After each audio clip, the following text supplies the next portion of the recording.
Então, recomeçando. Zaratustra está fazendo o seu primeiro discurso público, tá? E está dizendo que tipo de homem ele ama. Aquele que trabalha e que inventa, cria para construir para o super-homem a sua morada e antecipadamente preparar-lhe a terra, animais e vegetais, porque dessa maneira ele, o homem que Zaratustra ama, está preparando o seu próprio declínio. A ideia de declínio já passou aqui várias vezes e não preciso explicar, né? O declínio é para baixo, mas não é ruim. Afinal, Zaratustra está declinando com o Sol declina.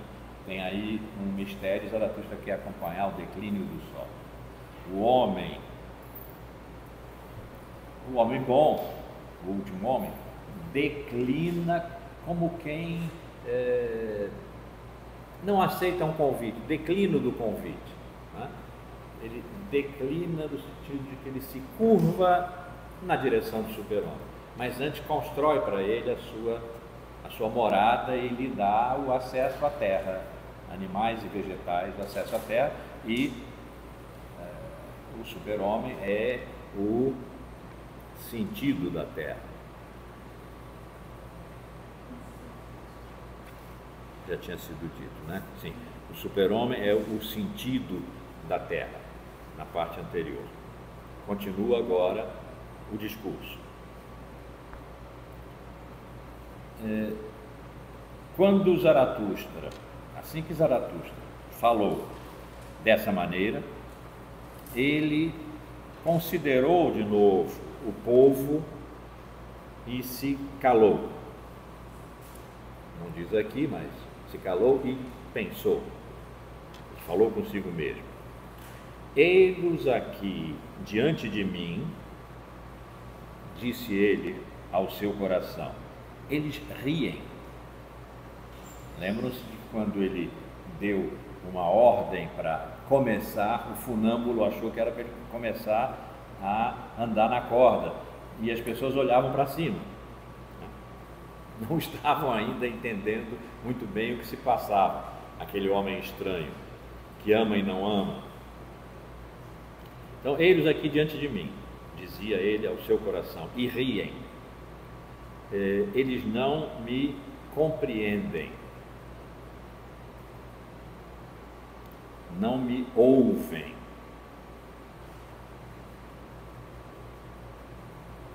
Eu não sou a boca que as suas orelhas, que os seus ouvidos querem. Há uma nota muito interessante, é uma variante. Estava num caderno que os organizadores aqui, Colli e Montinari, na verdade, que eles são italianos, mas a edição é francesa, e na França eles são Colli e Montinari. Eles usaram todos os cadernos em que Nietzsche anotava as suas notas e escrevia seus textos. Há cadernos que são a transcrição completa de um livro. Em alguns cadernos há coisas que não foram usadas depois na edição e que são preciosas. Então, há uma nota que está no caderno Z1 romano, 1 arábico, 38, que comenta não é a minha boca que os ouvidos deles querem, e que é a seguinte, que não usou, mas olhem que beleza é. O coração, o que eles querem receber, o coração pertence às entranhas, dizia Napoleão. E depois acrescenta ele, está entre colchetes. A cabeça são as entranhas do coração. Fecha os colchetes. As entranhas da cabeça estão no coração. Eu amo os espíritos livres, quando eles são também corações livres.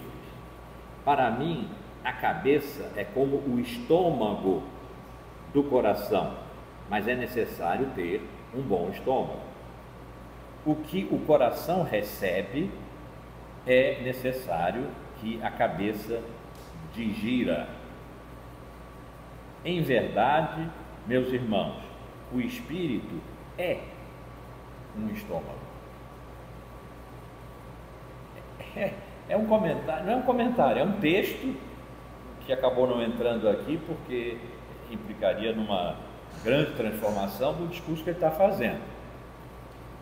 Mas ele já tinha dito, logo no primeiro livro, No Nascimento da Tragédia, num reprefácio, né, que ele andou escrevendo depois novos prefácios dos seus livros, um reprefácio do Nascimento da Tragédia, ele disse: se nós ouvíssemos mais as nossas entranhas do que o nosso cérebro, estaríamos mais próximos do que é a verdade. Em outra parte, a verdade, como se dissesse, a verdade não é limpa como os conceitos, a verdade é suja, subterrânea, visceral. No Crepúsculo dos Ídolos, ele valoriza, supervaloriza os instintos, os sentimentos e instintos. A palavra dominante aí é instintos. E quando ele fala do comportamento do homem na Terra, né, e fala dos instintos, ele diz: ao definir instinto, quase estou dizendo o que é a verdade. Então, esse pensamento corporal, que não está pendurado num céu das ideias, num mundo ideal, que ele ataca no Crepúsculo dos Ídolos, que é um daqueles 5 livros do ano maravilhoso de 1888, né, os últimos livros de Nietzsche, num fragmento, num capítulo 4, que tem página e meia. Ele conta toda a história da filosofia em 6 lances, atacando a ideia de mundo ideal, aquele que teria sido criado por Platão, por oposição ao mundo imperfeito, esse nosso, o mundo sensível, tá? E no mundo ideal é que estaria a verdade, a qual a nossa cabeça tem acesso. Essa é a estrutura do pensamento, e a gente pode chamar da teoria do conhecimento de Platão, da gnoseologia de Platão. É que a alma, quando vem servir ao nosso corpo, se torna a nossa alma, porque a alma é abstrata, é genérica, as almas. Quando ela vem servir ao nosso corpo, se torna a nossa alma. E o nosso corpo exige dela, da alma, exige. E a alma que contemplou as ideias, ou seja, a verdade, esquece, por causa das demandas do corpo, de fome, sede, medo, sexo, frio, o que for. O corpo pede proteção, pede gozo, pede teto, né? E a alma, que é o princípio ativo, precisa cumprir, está aqui para isso. E vai se esquecendo do que já tinha contemplado no céu das ideias. Ele nunca fala o céu das ideias e tal. Aristóteles diz que sim. Aristóteles foi seu aluno, depois seu objetor, e Aristóteles é grandioso e não me consta que fosse um mentiroso, né? E ele diz que sim, que Platão separou o mundo das ideias e o mundo sensível, o mundo das aparências, aqui o nosso. Vamos admitir que sim, e Nietzsche admitiu que sim. Então, a verdade contemplada pela nossa alma antes de ela ser nossa, e que quando ela se transformou em nossa, Foi de diversas maneiras, porque cada um de nós exige da alma, ele faz pressão de maneiras diferentes. De modo que há aqueles para quem a alma se apaga inteiramente, são os sofistas, por exemplo, ou os políticos, P minúsculo. Mas há outros, como os estadistas, E maiúsculo, e os filósofos, que conseguem reduzir as demandas do corpo sobre a alma e com o trabalho da filosofia, esse é que é o trabalho da filosofia, se lembram. O trabalho da filosofia é levar a alma a se lembrar do que ela sabe e esqueceu. Nós só podemos nos esquecer do que sabemos. Então a alma sabe, se esqueceu, pode lembrar. A famosa teoria da reminiscência é a teoria do conhecimento de Platão. A filosofia, e aí é ela na ponta, né? A filosofia leva as almas a se lembrarem do que já sabem. Há um diálogo de Platão, o Mênon. Mênon é o escravo de um amigo de Platão e Sócrates, né, de um amigo de Sócrates, e Sócrates vai extraindo de Mênon, segundo o seu método, né, a maiêutica, o trabalho de parto das ideias, vai extraindo de Mênon o conhecimento integral da geometria, que era a grande ciência da época.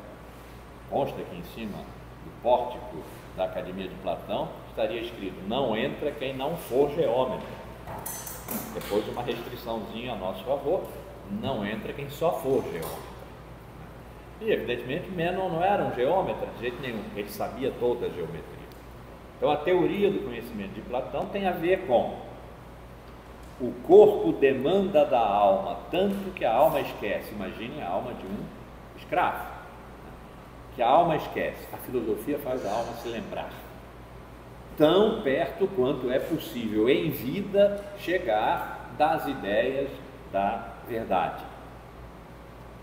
Com a morte, sim, a alma chega, por isso Sócrates teria dito: o corpo é o túmulo da alma. Com a morte, a alma sai do túmulo e acede à vida plena das ideias, das verdades que são absolutas. Nesse trecho do Crepúsculo dos Ídolos, como o mundo ideal finalmente se transformou em fábula, se fez fábula, ele vai contando uma história, como eu disse, em 5, 6 lances, os 2 últimos pertencem, uma história da filosofia completa, vem lá de Platão, passa pela filosofia cristã, passa pela moderna, em parte Descartes, em parte Kant, passa pelo positivismo do século XIX, ele chama o canto de galo do positivismo, meio-dia, a hora da sombra mais curta. E finalmente acaba a ideia de mundo ideal, uma algazarra de todos os demônios, começa Zaratustra. Incipit, está em latim, Incipit Zaratustra. E acabando com o mundo ideal, acabamos com o mundo sensível, o mundo aparente.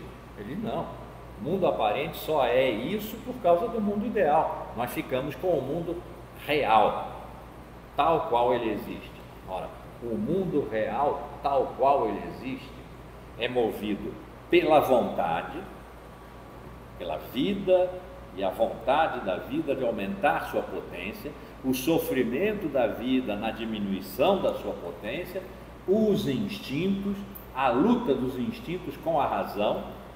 Crepúsculo dos Ídolos também diz: os instintos não enganam, é a razão que introduz o engano, que introduz a mentira.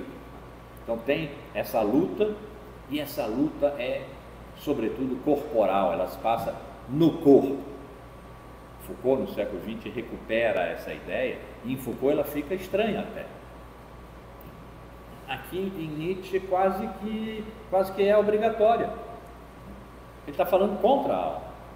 A alma, assim ele definiu na genealogia da moral, é o resultado de um trabalho subterrâneo, né, em caldeirões, mexendo caldeirões, que os moralistas e os sacerdotes fazem para prepararem ali uma fina camada, uma película de ressentimento e culpa. Isso é a alma.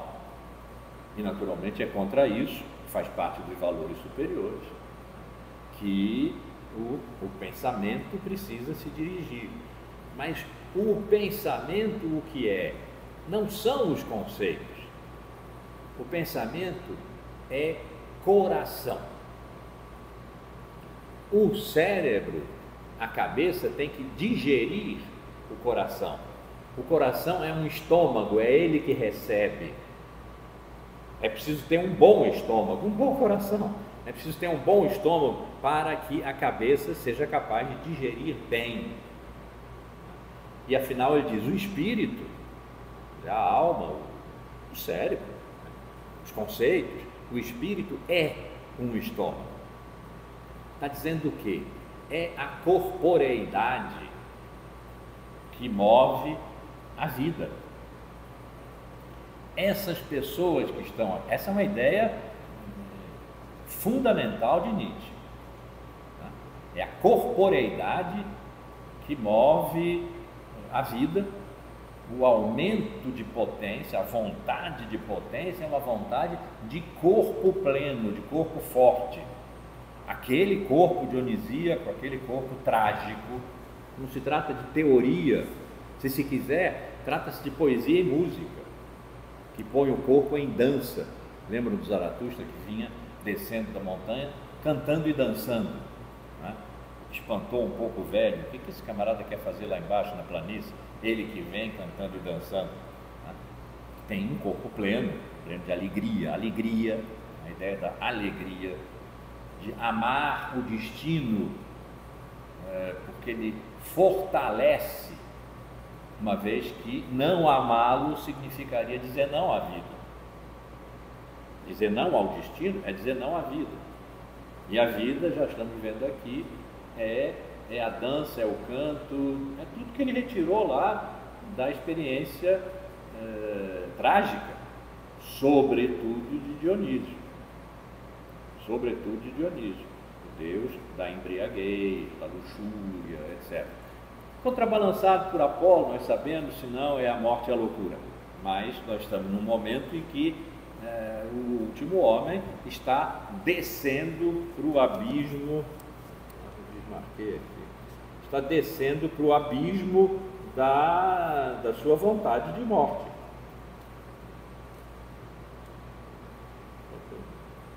Vou manter aqui as notas, de vez em quando a gente vai voltar a elas.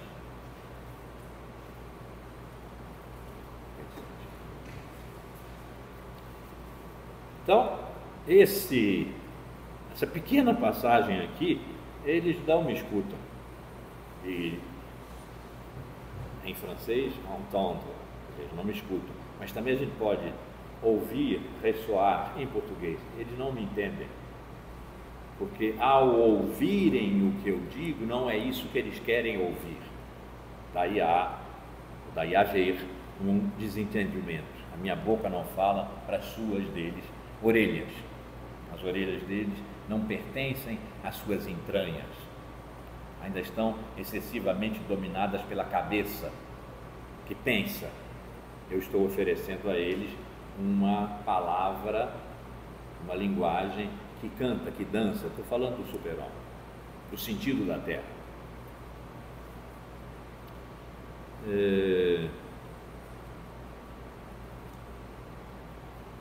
Seria necessário, então, primeiro, furar-lhes, arrasar as suas orelhas, os seus ouvidos, para que eles aprendam a ouvir com os olhos, a ver o corpo e a dança. No século XX, quase que no fundamento, nós estamos na escola de comunicação, isso aqui é filosofia, mas nós estamos na escola de comunicação que generosissimamente me abrigou há 52 anos atrás para ensinar filosofia. E houve um grande teórico na comunicação, que foi Marshall McLuhan, canadense, que pensando os meios de comunicação como extensão dos sentidos, extensões dos sentidos. Pensou, por exemplo, a diferença entre ouvir e ver. Ouvir é inclusivo. Quando a gente ouve, a gente é tomado pelo que ouve, porque é capaz de imaginar. Conta-se uma história, a gente é capaz de imaginar as vozes, que agora é uma mulher que fala, agora é um homem, agora é um cavalo que passa. Quando se ouvia novela em rádio antigamente, acho que ninguém aqui chegou a ouvir, você talvez ouvir novela em rádio, depois a mesma novela passou na televisão, aquilo foi um desastre. Jerônimo, o herói de sertão, quando ele apareceu ali encarnado num ator, mas o moleque Saci não era o moleque Saci de modo nenhum, aquele que eu imaginava, que outras pessoas imaginaram de outro modo, ouvindo. Vendo, ele é só aquilo. O verbo teo, eu vejo, que dá teoria, dá teorós, seria o teórico. Teorós era um olheiro. O que os clubes de futebol mandam hoje para ver os outros times, ver as outras seleções, ver como é que estão jogando, as estratégias e tal, a gente chama olheiros, né? São os que vão para ver. A mesma coisa nos grandes festivais que havia o ano inteiro nas principais cidades gregas. A cidade não podia ir toda, né, se deslocar toda para os festivais das outras cidades. Mandavam um olheiro, um teorós. Se fossem vários, mandavam uma teoria, que é uma embaixada, é quem vai para ver e volta, ver e voltar, e ao voltar, contar. Então, ver implica uma distância, contar envolve aqueles que estão ouvindo com aquele que está falando. Então, no século XX, a preeminência do ver sobre o ouvir grega e de lá para cá começou a ser relativizada, diminuída por um teórico como McLuhan. Dizer, não, ouvir inclui, ver exclui. O ouvido é um sentido quente, a visão é um sentido frio, que afasta. Isso foi uma das bases, das diversas bases das teorias da comunicação. Nietzsche está lidando com isso. Eles não querem ouvir o que eu tenho a apresentar, porque eles não querem se envolver. Eles estão em outra, eles estão olhando para o funâmbulo. Eles esperam um espetáculo. Eles imaginam que eu faça parte do espetáculo. Eu disse há pouco uma coisa que lhes pareceu uma instrução para o funâmbulo começar a andar. Eles olharam para cima, eles não estão olhando para mim. Eu preciso que eles olhem para mim, para poderem entender o que eu estou dizendo. Para isso, quem sabe, eu preciso furar os seus ouvidos, para que eles vejam. É a inversão da tradição de que primeiro se vê, e ver implica distância. Depois, ao ouvir, agrega-se. Não, eles não querem ouvir e, portanto, se distanciam. Eles precisam me ver porque eu danço e canto e pulo. Eu sou o corpo que pensa, eu sou o estômago. Eles precisam olhar para mim. Quando eles olharem para mim, os seus ouvidos vão se abrir.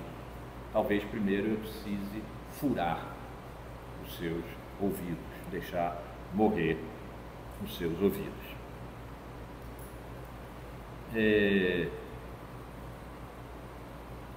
Seria necessário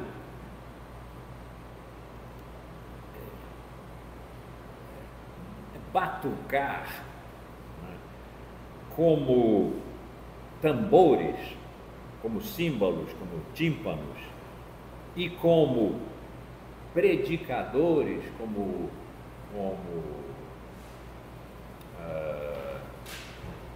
quem faz sermão? Pregadores, obrigado, Tereza. Como pregadores de Quaresma, ou eles só acreditam naquele que gagueja? Quem gagueja? Gaguejar é alguma coisa do corpo. Quem gagueja? É quem não sabe dizer com o corpo. Gaguejam na voz porque não sabe dizer com o corpo. E é mal ouvido, então. Será que o que eles querem é mal ouvir? Esse mal ouvir está ligado aí ao último homem, o homem que deseja morrer, né? Que ouve mal e mal ouve. Eles querem mal ouvir. É preciso que eu gagueje para que eles me ouçam e, ouvindo-me, entendam? Ou é melhor que eu desfure os ouvidos para que eles, olhando para mim, vejam do que se trata e sejam capazes, então, de, com suas cabeças, me digerirem? Eu serei, então, o seu estômago. Aqui tem outro, depois do gaguejar, né? Tem um outro comentário interessante.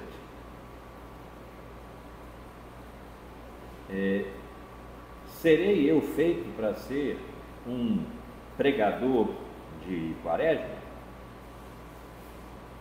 Para ser um padre, um tímbalo que soa?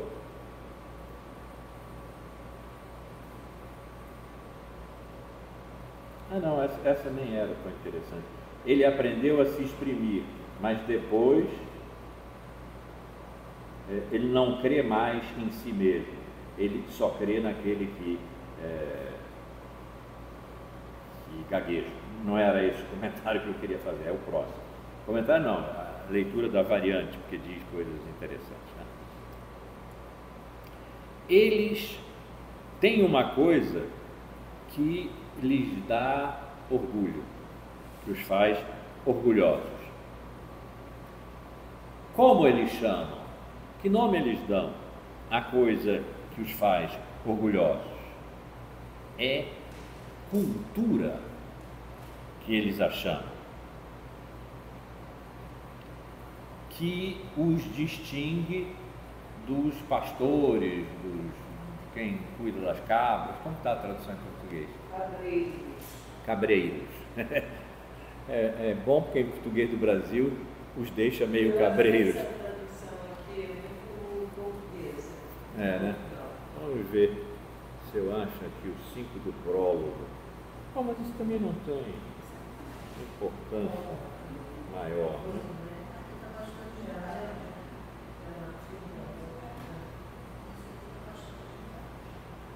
Os pastores de cabras. Aqui está os pastores de cabras. Agora, é interessante porque na tradução francesa está cultura. E aqui está civilização. Cultura, aqui está civilização. Pois é. Nenhuma das duas é uma excelente tradução para a palavra que ele botou aqui. Ele botou Bildung. E Bildung é a criação de alguém, é a construção, né?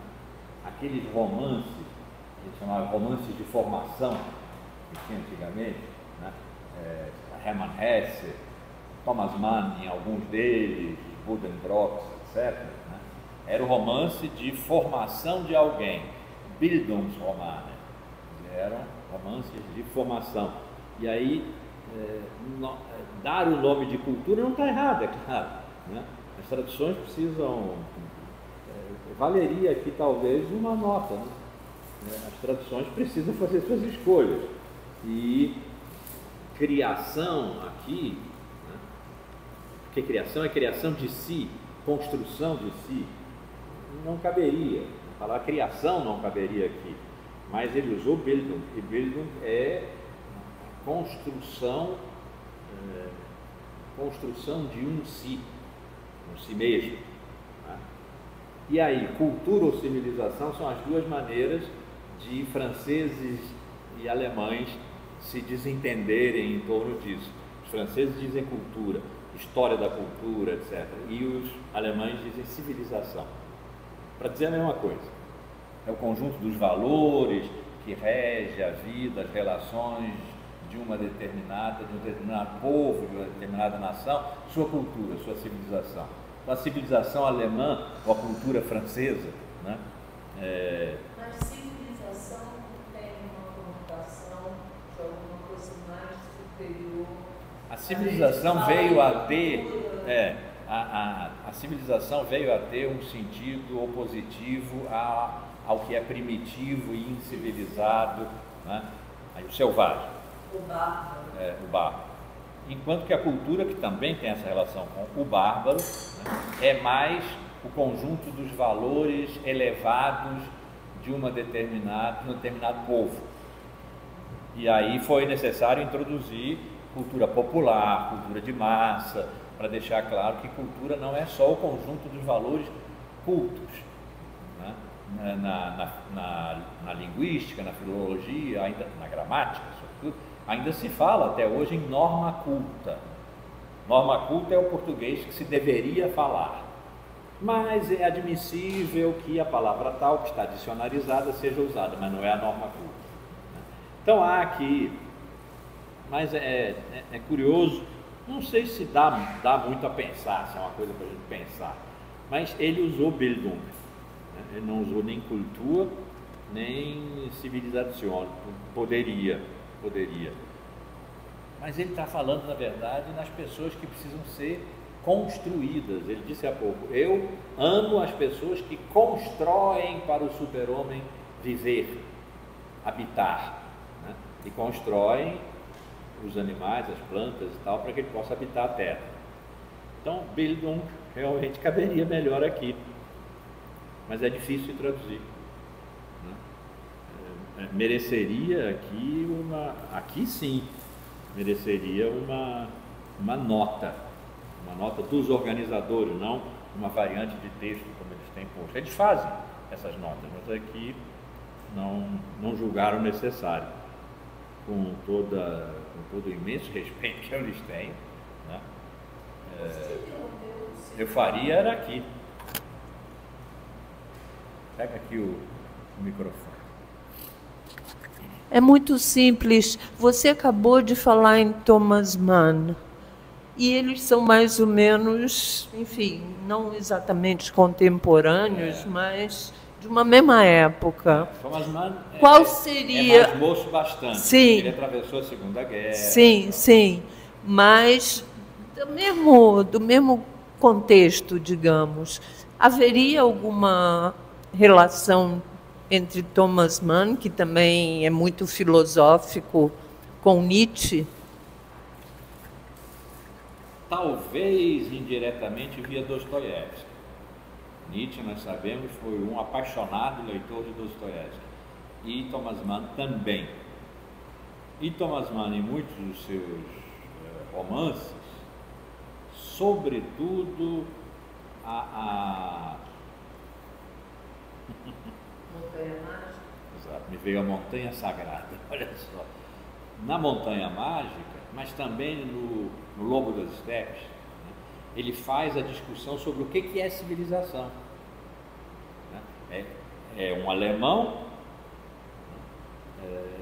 Castorp, e um italiano, discutindo o que é civilização. E o que é cultura, o que é Bildung, se nós pensarmos. O italiano está ali representando o Renascimento. Então, essa discussão, que agora é temática, em Thomas Mann é temática, está aqui, acabou de aparecer aqui, né? Mas eu não sei, estou tentando lembrar aqui, enquanto estico a resposta, se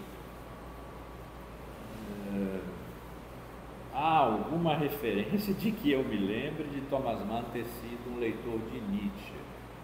A probabilidade é grande, claro, né? Agora, que os dois foram leitores de Dostoiévski e aproveitaram Dostoiévski nas suas discussões, porque eles fazem teoria. A maneira de fazer teoria deles, até Thomas Mann é mais teórico do que Nietzsche.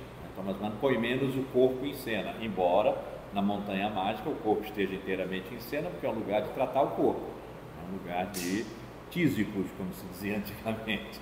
E tem a questão do alto da montanha. Do alto da montanha, do frio, né, de estar no frio. Tem semelhanças metafóricas, talvez, mas realmente não sei. Então, aqui, a cultura é o nome que eles dão, a construção de si. Olha como Foucault teria gostado disso. Trabalho de si sobre si, a construção de si.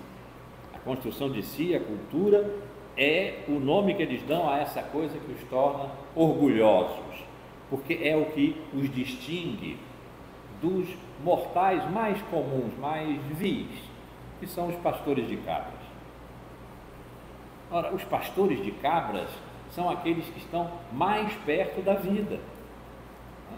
Eles levam animais, e ele já disse que o homem está entre o animal e o super-homem. Eles levam animais que eles apacentam, dos quais cuidam, protegem. Até hoje nós usamos a palavra pastorear para dizer proteger, pastorear amizades, quer dizer, proteger amizades, né? Seres vivos para mantê-los vivos e que têm vantagens sobre os humanos exatamente porque não possuem cultura. Na segunda consideração intempestiva, logo seu segundo livro, Nietzsche está tratando sobre as vantagens e desvantagens de se estudar história. Então ele diz: os homens olham com superioridade para os rebanhos. Olha lá, um rebanho, eu não lembro se era de ovelhas ou de gado vacuno. Vamos botar de ovelhas, porque ele fala muito de ovelhas, as ovelhas dos adultos, ovelhas. Olham com muita superioridade. Superioridade é determinada pelo fato de que eles têm cultura e os animais não têm. Porém, os animais têm uma extraordinária vantagem sobre os homens. É que não ter cultura significa que eles não têm história. E não ter história significa que eles não têm passado. E não tendo passado, eles não têm medo, angústia, sofrimento, porque eles não se lembram. Todo dia é para eles o primeiro dia, e aliás nem é o primeiro dia, porque eles não têm a noção do tempo. Então, não ter noção de tempo pode ser uma grande vantagem. Obviamente é preciso ter alguma, então é preciso equilibrar o que eles chamam o homem ahistórico, que seria esse que vive como os animais, e o homem histórico, encontrar um programa suficiente de lembrar-se e esquecer-se na medida certa. Mas o que ele está dizendo aí? Há formas de vida que não têm cultura e por isso mesmo são superiores às formas de vida que têm cultura. Depois é preciso repensar isso, mas o que ele está dizendo aqui, né, basicamente é isso. Os homens têm orgulho de possuírem cultura, que é o que os distingue daquele tipo de homem que está mais próximo da vida que não tem cultura, as cabras, das quais eles são os pastores. E como naquela nota, a nota 2, né, dessa parte 5 aqui do prólogo do Zaratustra, ele já disse: olha, o espírito é um estômago, a cabeça tem que digerir o que o coração recebe. E vou me fazer de novo uma parte.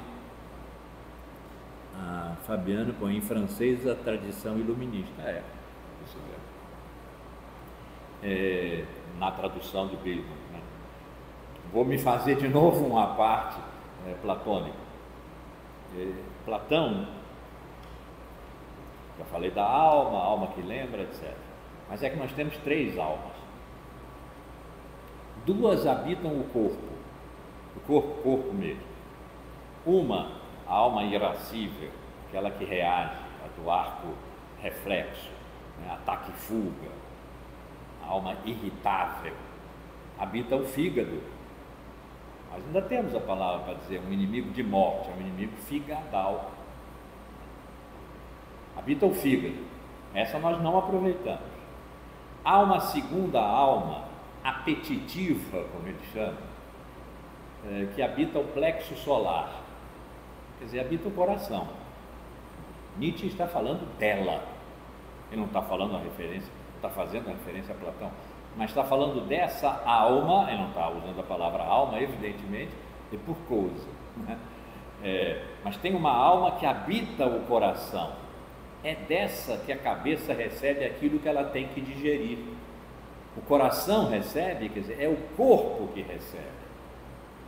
E depois, voltando a Platão, separada do corpo pelo istmo do pescoço, temos de Platão, nós temos a alma superior, que é a alma racional. Essa é que esquece e lembra.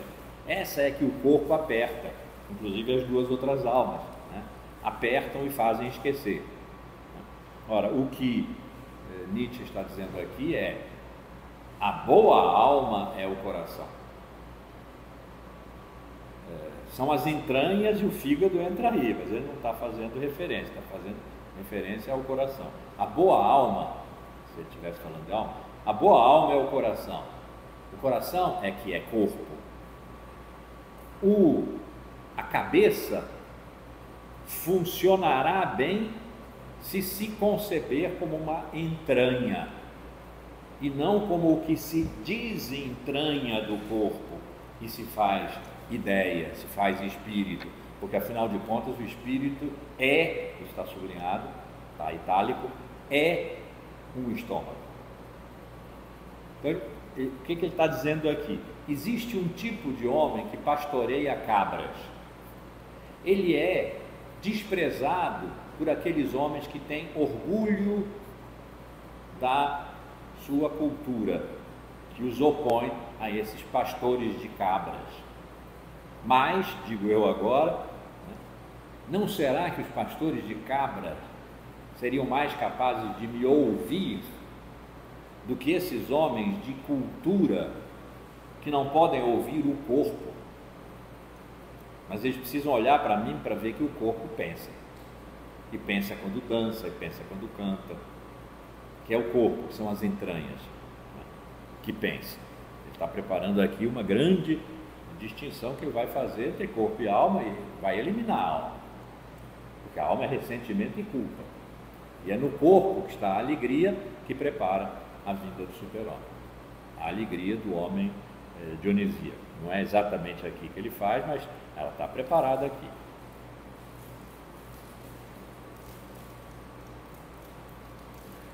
Tem aí de novo uma oposição entre a planta. Pode ficar com você. É ótimo. Tem de novo uma oposição aí entre as terras altas e a planície, que o pastor de cabras pastoreia nas regiões altas, em comparação com os, digamos, os sábios que habitam a planície. Boa ideia. Preciso pensar nela, porque agora ele vai falar de desprezo. Falou de orgulho, né? Os homens têm orgulho da sua cultura, que os faz diferentes dos pastores de cabras. E agora ele diz: por que não é agradável a eles que se fale do seu desprezo? Quem é que eles desprezam? Eles desprezam os pastores de cabras. E os pastores de cabras são os dos altos picos, né? Então, enquanto esses homens aqui, a quem ele fala, os homens da cultura, são os da planície, que o velho já tinha avisado, não tem nada para lhe dar, para os quais ele vai passar como um ladrão.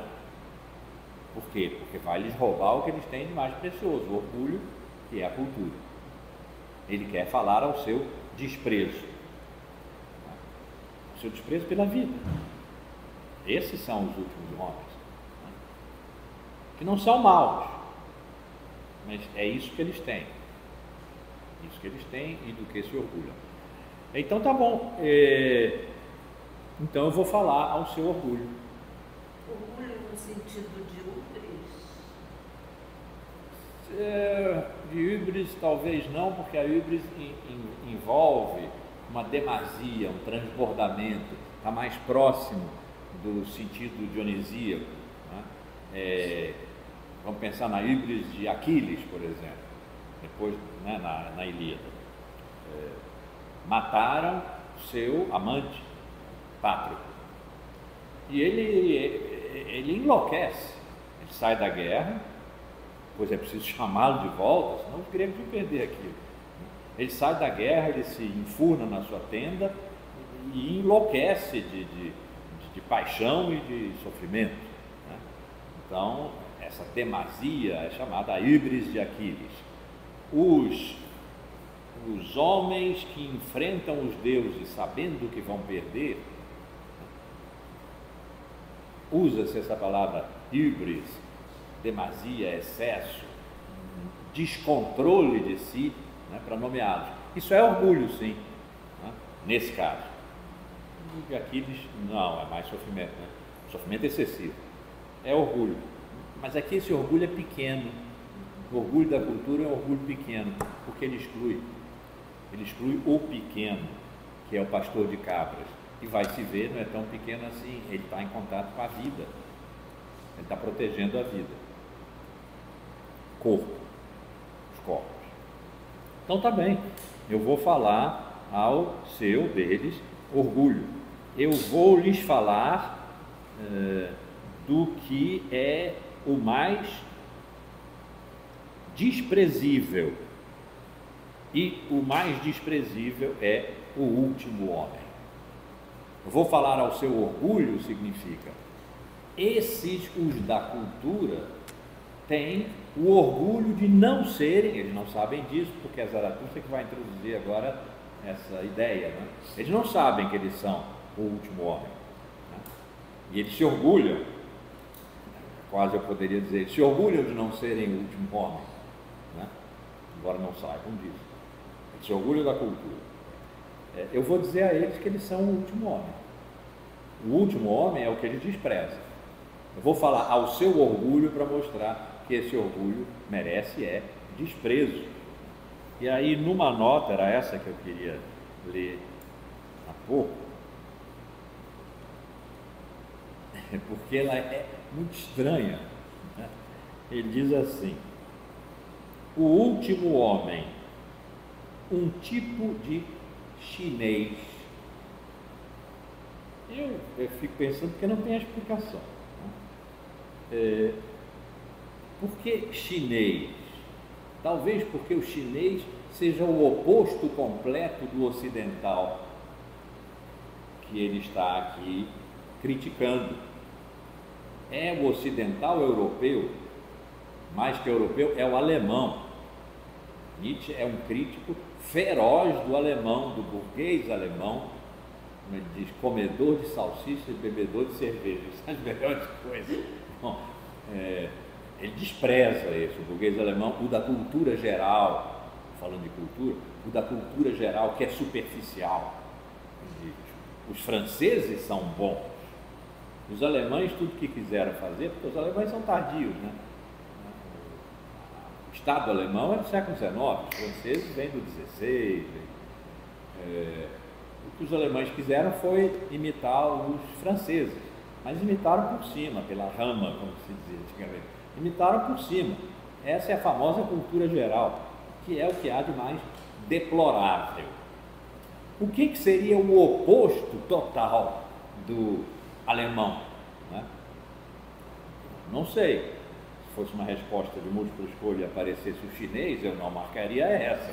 Mas ele diz aqui, e infelizmente, nessa parte, porque em outros eles fazem, Colli e Montinari não estão fazendo comentários, estão apresentando só as variantes de texto. Essa ele não utilizou. O último homem, uma espécie de chinês. Depois ele continua, mas aí já é o último homem. Ele tosse e goza da sua felicidade. Mas nós vamos ver o que é a felicidade do último homem, que é o homem bom. A felicidade é submeter-se aos valores superiores e viver bem, segundo a verdade, a justiça, a beleza e o bem. O homem decide manter-se como um super macaco. A gente já falou aqui do macaco antecedente do homem, né, que vai na direção do super-homem. Imagem do último homem, que é o homem eterno. O homem eterno. O contrário do super-homem é o último homem. Eu criei este ao mesmo tempo que aquele. Vamos ler de trás para frente. Eu. É Nietzsche que está falando, não é Zaratustra. Eu criei o super-homem para saltar acima do último homem, acima da felicidade do último homem, que é submissão. O último homem é feliz porque é submisso. Daqui a pouco vai aparecer o fragmento, as transmutações do espírito. A primeira é o camelo. O homem é submisso, ele é um camelo, ele carrega sobre si todo o peso dos valores superiores que amesquinham a vida. Ele é feliz por isso. É preciso que seja superado. Ele é demasiadamente humano. Ele maltrata, porque é maltratado pelos valores superiores. O culpado é Sócrates. Sócrates maltrata os homens. Eles aceitam esses maus tratos porque vivem bem com os valores superiores. Se acham bons, esse é o homem bom, se acham bons por viverem segundo a justiça, a beleza, o bem, a verdade, que são bons valores. Eu não me canso de dizer isso. São bons valores, né? O contrário deles é péssimo. E o contrário deles é mais ou menos como nós estamos vivendo hoje, ou nos pedem para vivermos e nós recusamos, né? Bom, eu criei o último homem para poder dar um salto por cima dessa sua vulgar, banal e orgulhosa felicidade, a felicidade da cultura. Eu criei o último homem para saltar acima na direção da natureza do corpo e das entranhas. Isso é o que faz o super-homem. Eu criei o último homem junto com o super-homem. Aquele, o super-homem, que ao saltar acima do último homem, salta acima daquilo que o último homem decide ser, o macaco. Permanecer como o macaco. Ele salta e volta. Ele salta para voltar à origem. E essa origem não é o macaco, é o Deus. Salta o círculo, como é o círculo do eterno retorno, todas as direções são boas, né? E qualquer ponto do desenho é o começo. E a volta a esse ponto é o fim, qualquer que seja o ponto. Então o super-homem em que direção saltará? Para a esquerda, para a direita, para baixo, para cima? O que nós sabemos, pelo que ele diz desde o nascimento da tragédia, ele salta na direção de Dionísio e Apolo ou de Dionísio. Essa é uma discussão do século XX. Ele salta na direção da origem superlativa, da origem, aí sim, derramante, híbrica, vamos inventar essa palavra, né? Orgulhosa por excesso de vitalidade, de força vital, de força plástica, né? Ele salta para aí. Ele não aceita o destino de retornar ao macaco que o último homem aceita ficar aí. Mas, ao mesmo tempo, o último homem, o homem, que é esse que existe, é gentil, porque ele também aceita se lançar como uma ponte sobre a qual o super-homem atravessa.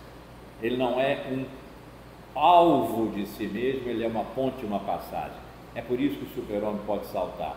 E é por isso que é necessário criar o último homem ao mesmo tempo que se cria, quer dizer, ele, Nietzsche, está fazendo aqui uma declaração biográfica sobre sua obra. Eu não encontrei o último homem, eu encontrei um homem bom, eu encontrei os meus semelhantes, eu só não quero ser semelhante a eles, então eu criei o super-homem e ao mesmo tempo o último homem, estão juntos, por isso é que um pode saltar sobre o outro.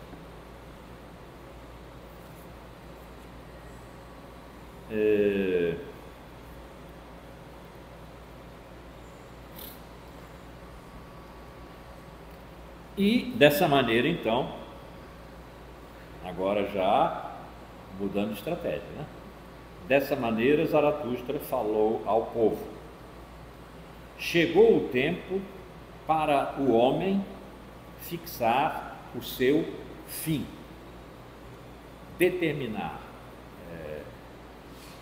fixar no sentido de pô-lo visível como algo a ser alcançado. Como se fixa um alvo.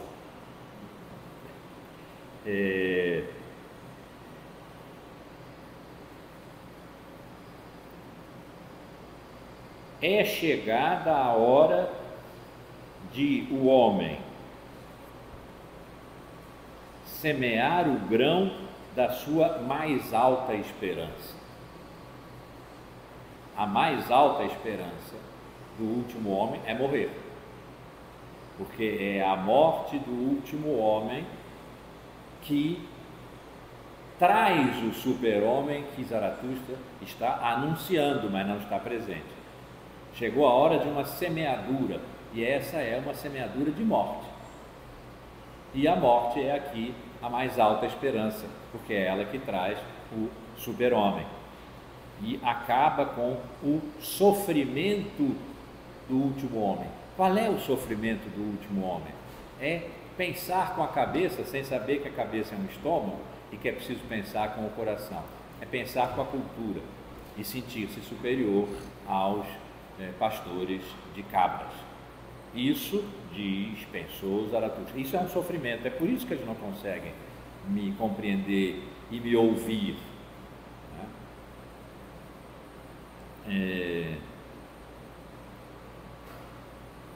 O seu terroir, quer dizer, o seu chão do qual brotam coisas, né?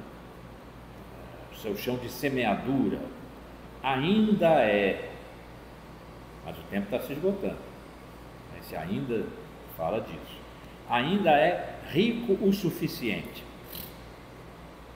para isso, para essa semeadura. Mas um dia ele se tornará pobre e domesticado. Esse é o caminho do último homem, é o máximo de domesticação, é quando ele já não se tem mais, quando ele pertence aos valores e, portanto, ao mundo ideal, ou aquilo que os moralistas e, sobretudo aqui agora, os sacerdotes prometem, a salvação. Não se pertencem mais, pertencem ao Salvador, pertencem a outro, né? Um ideal.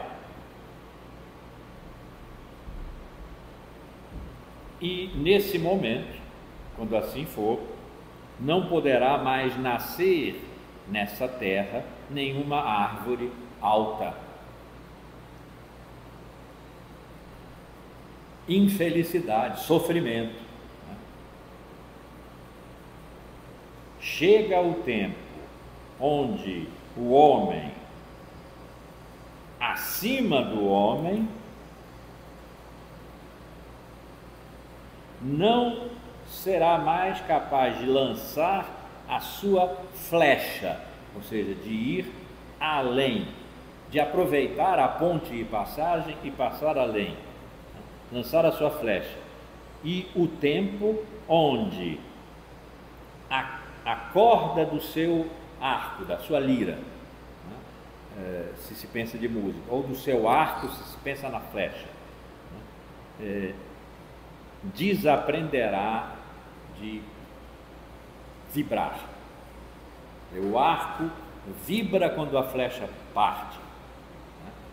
Então, é preciso que o arco seja retesado, e isso lembra o homem dionisíaco que atravessará a corda tensa, não a corda bamba do funâmbulo, né?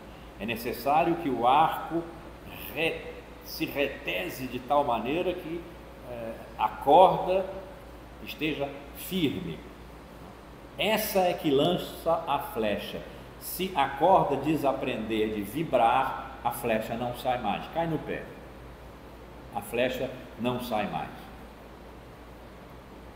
E se nós quisermos pensar, o que eu falei aqui de música, porque há uma referência possível, uma referência que eu estou fazendo aqui, Nietzsche, que no entanto era um conhecedor dos pré-socráticos, como eu já disse aqui várias vezes, ele deu o primeiro curso sobre os pré-socráticos, ele classificou as escolas, inventou as escolas pré-socráticas, e certamente conhecia esse fragmento de Heráclito, quando ele diz, onde ele diz, tensão de contrários como de arco e lira.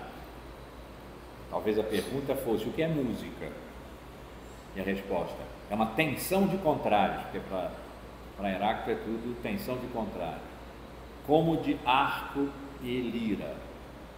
Sem o arco para ferir a lira não há música. Sem a lira tensa nas suas cordas, o arco pode feri-la à vontade, que sai um e não há música. Aqui há alguma coisa semelhante. Se o arco não estiver tenso, mas não é o arco madeira, é o arco corda, a flecha não sairá para ir além do último homem. Esse que eu inventei junto com o super-homem. A seta que é lançada além é o super-homem, que vai além do homem. Mas para isso é preciso que a corda ainda esteja suficientemente tensa. A terra, que é o homem, hoje ainda é suficientemente rica para que se semeiem as sementes da mais alta esperança. Mas um dia ela será pobre e o arco perderá a sua tensão. Então, a tensão é necessária para ultrapassar, e a tensão é o homem dionisíaco. O homem dionisíaco é o tenso, o último homem é morto, é o arco que não retesa mais, a corda que não retesa mais. É preciso impedir que o último homem amoleça de tal modo que o salto do super-homem se torne impossível. E impedir que ele amoleça a esse ponto é introduzir o homem dionisíaco de tal modo que o super-homem possa saltar, ele que é ele próprio dionisíaco. Mas ele vai na direção que o homem dionisíaco não vai, ele vai na direção da origem. O homem dionisíaco é o que fica no plano homem, mas o plano homem no máximo da sua potência. O super-homem é o que retorna à origem em que homem é mais do que homem, porque é homem, deuses, tensão e luta e destino. O super-homem retorna a isso, do que o homem dionisíaco é uma antecipação necessária para não deixar que o último homem se amoleça de tal maneira que a corda não vibre mais e a seta não voe mais.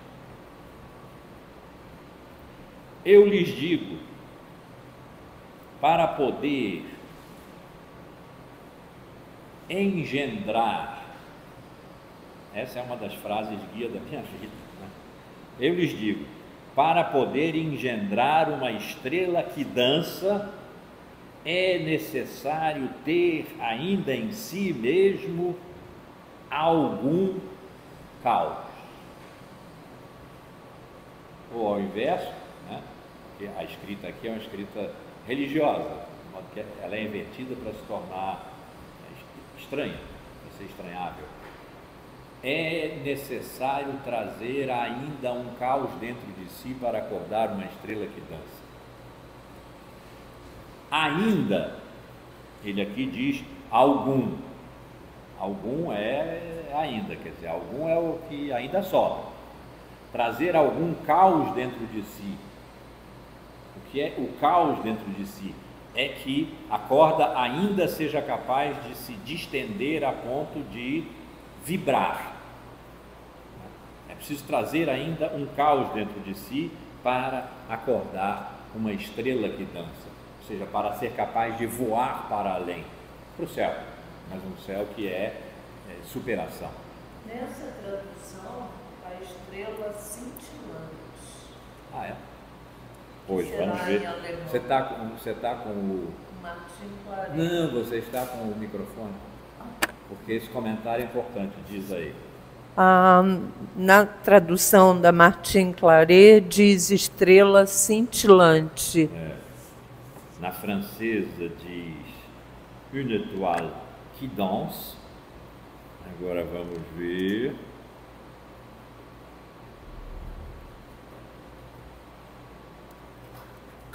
Bom, pensando bem, o cintilante, o que cintila é o que não está fixo, né? Totalmente dançante.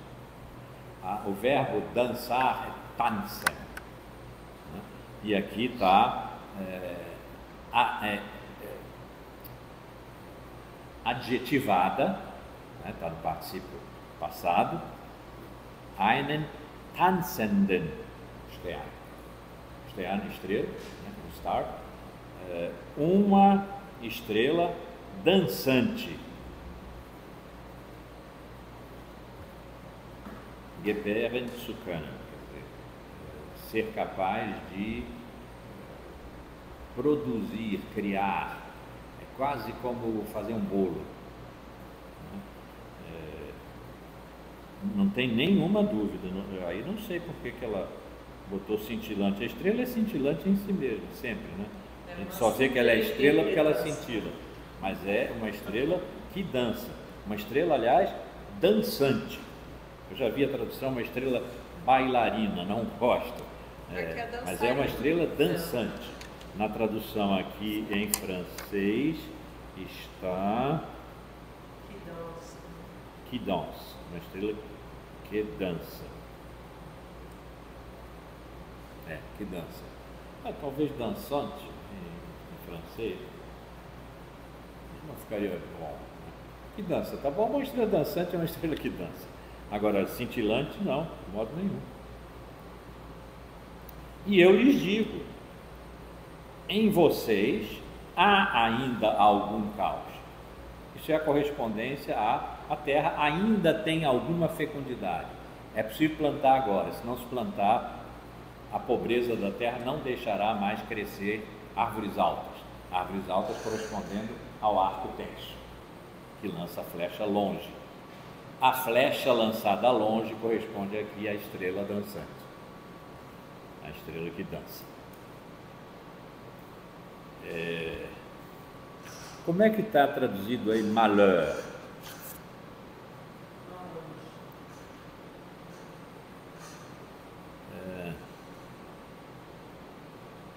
Não é porque eu pulei.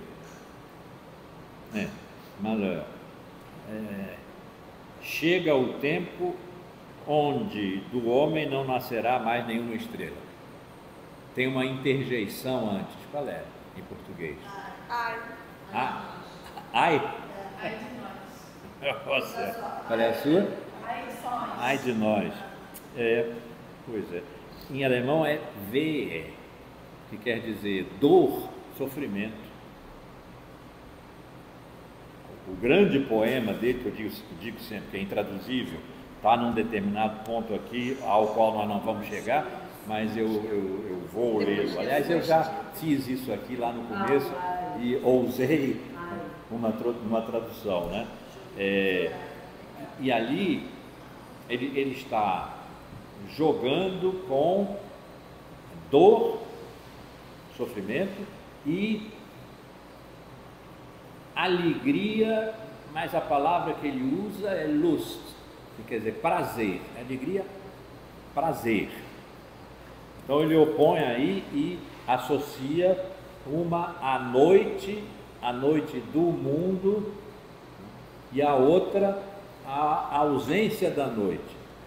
E a palavra que ele usa aí é ver, sofrimento, dor. Então, se dissesse aqui, que dor, mas ai, bom, ai, se alguém belisca alguém, ai, mas isso aqui, caramba, sofreu Nietzsche nessa, o ai é dele. Que dor. Vou traduzir então, toda vez que tiver aqui malheur, bom, é bom, mas que dor, porque está ver aqui, né? O que dói em mim, ou o que dói em todos, você sabe, né? Ó dor, pronto, se quiser manter a interjeição, ó dor. Chega o tempo, está no presente, chega o tempo onde do homem não nascerá mais nenhuma estrela.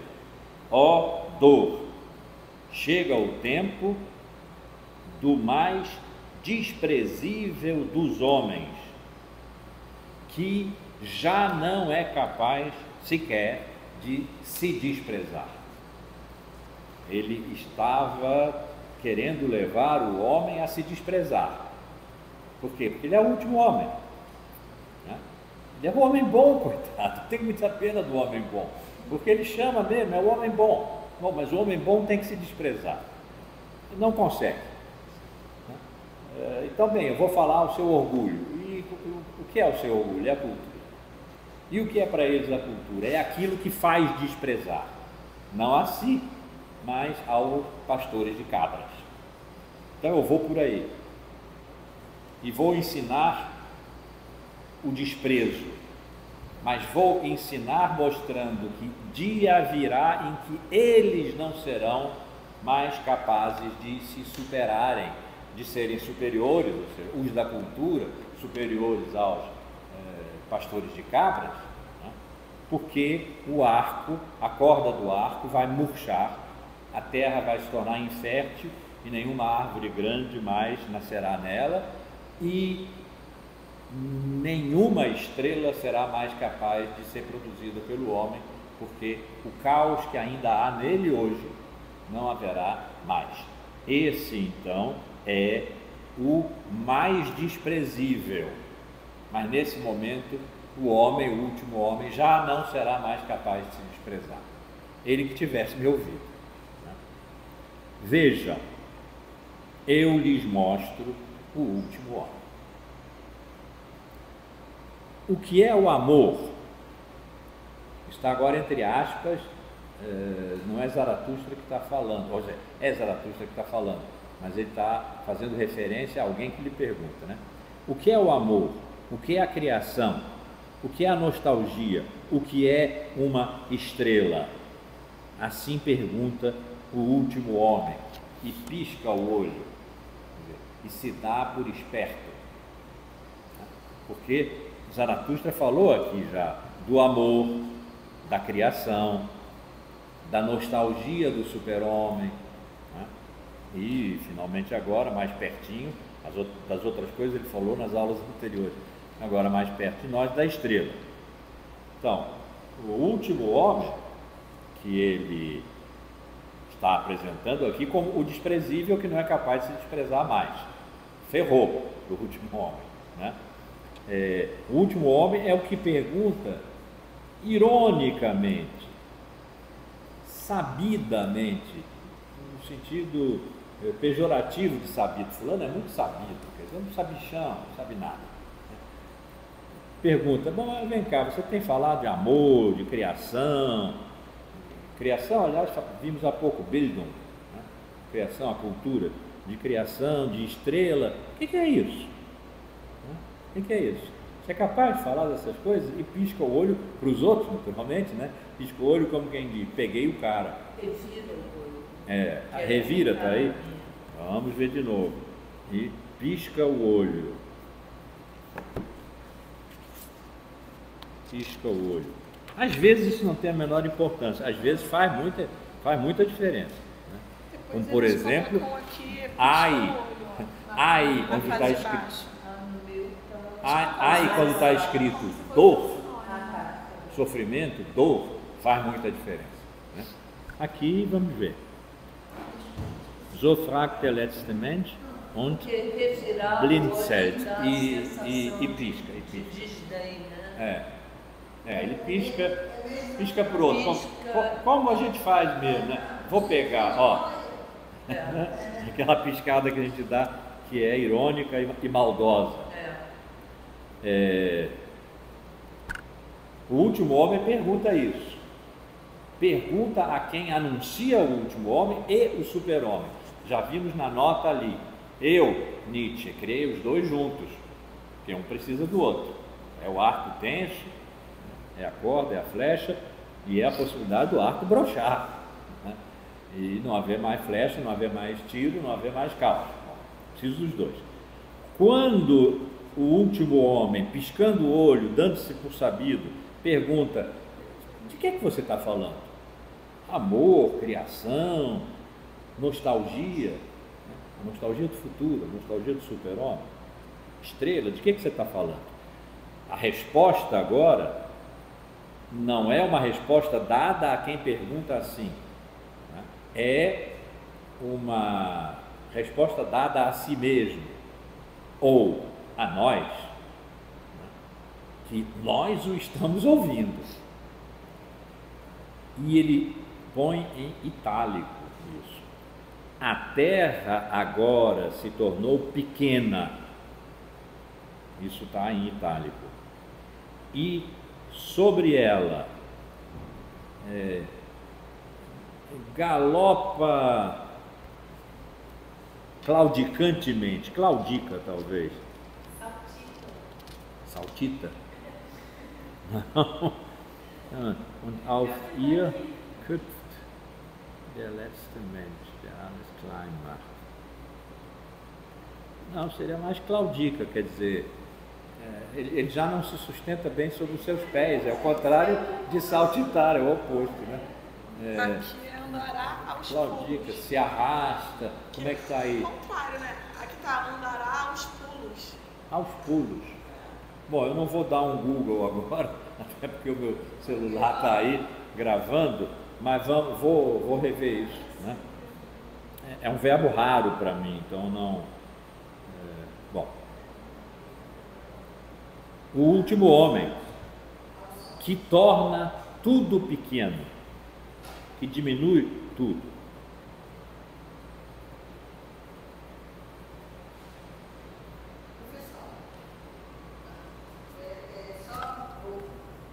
Não, só voltando um pouquinho, porque eu estava tão diferente a minha tradução que eu demorei a me achar.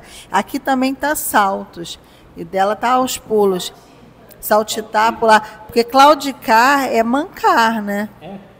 Não é muito diferente? Devia mancar, não só. Pois é, saltar é o super-homem. Pois é. Eu não posso olhar ali. Porque ele é esperto? Pode ser. Mas a Terra agora se tornou pequena. Quem faz uma pergunta dessas e ainda pisca o olho como esperto, faz a Terra se tornar pequena. Bom, me lembrem, se alguém é... Qual é o verbo? Eu olho aqui no Google. Aqui, bom, você quer ver o verbo em alemão? Então, hüpfen, hüpfen, H, U tremado, P, F, T de Tereza, seu nome, é N. TF. Não, T é N. T como Tereza. T. Então, H, U tremado, P de Pedro, F de Fernanda, T de Tereza é N. Vou botar no subjuntivo aqui. Qual é antes do F? Antes do F, P de Pedro. H, U tremado, P de Pedro, F de Fernanda, T de Tereza, e agora vai para o infinitivo, é N então.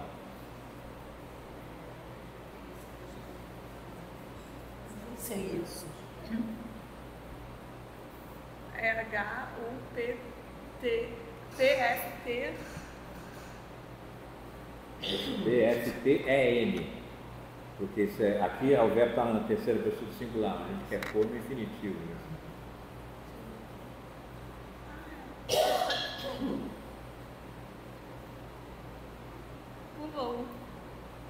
Pular.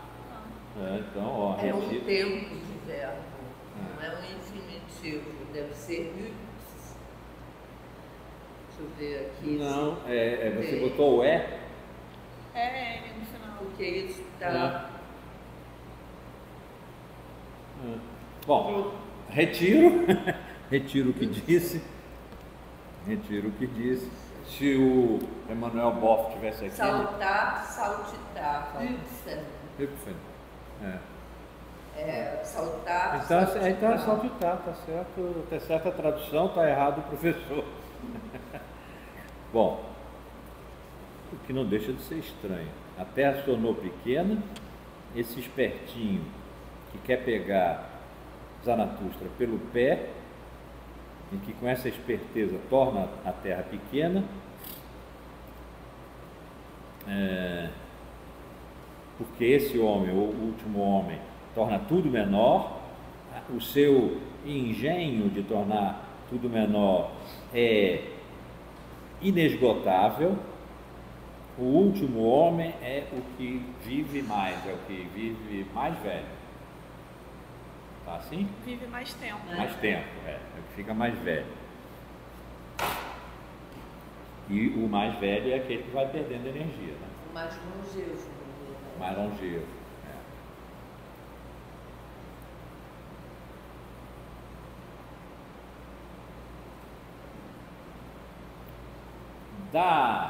Assim, essa ideia do pular, né, parece uma ideia mais positiva, assim, né?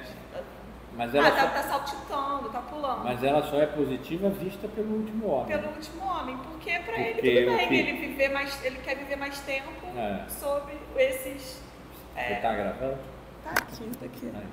Não, porque para Nietzsche, que encara a pergunta esperta como um encolhimento da Terra, a Terra se torna menor, né? É devenu petite.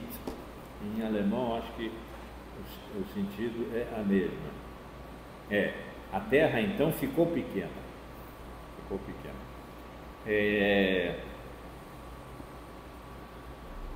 É o julgamento que Zaratustra está fazendo, ele está dizendo para nós, ele não está respondendo a essa pergunta, né? Está dizendo para nós, a Terra ficou agora mais pequena por causa dessa pergunta safada. Ele piscou o olho safadamente, por causa dessa pergunta safada. Então, pode ser que a safadeza do último homem o faça agora sair de lá. Ele piscou o olho, agora sai saltitando. De esperto que sai saltitando. Porque o seu engenho de diminuir, de fazer pequeno, é inesgotável. Porque é isso que o leva a ser mais longevo, portanto, sim, a perder energia, a ir perdendo energia. Bom, deixamos assim, ficou aqui um enigma mais linguístico do que teórico. Acho que teoricamente a gente entende, né? Vamos ver finalmente como é que esse do qual vem malheur e bonheur, infelicidade e felicidade. O núcleo é H-E-U-R, não é com E no fim, que é hora. Em alemão ele botou felicidade, alegria. Tá bom, alegria. Nós agora descobrimos a alegria, dizem os últimos homens e piscam o olho. Eles abandonaram as regiões em que é duro viver, porque eles precisam de calor. As regiões em que é duro viver, nós já sabemos, é duro, mas é o que fortalece. O famoso "que não me mata, me fortalece", né? são os altos píncaros, é onde é frio. Eles precisam do calor, o calor dissolve. E eles consideram que então, o calor é a alegria. Viver no calor, viver na planície, no mais baixo, ao rés do chão, ao nível do mar. Não se elevar 6.000 pés acima de qualquer outro homem, que foi como ele no Ecce Homo, né, que precedeu essa nossa leitura aqui, qualificou Zaratustra. Zaratustra está 6.000 pés acima de qualquer outro homem. Né? Não querer isso. A alegria para eles é descoberta quando eles não têm mais a dureza, o rigor para enfrentar, quando eles não precisam mais se fortalecer e podem ficar a corda frouxa, onde daqui a pouco já nada, nenhuma flecha voa e a terra estéril em que nenhuma árvore grande mais se cria.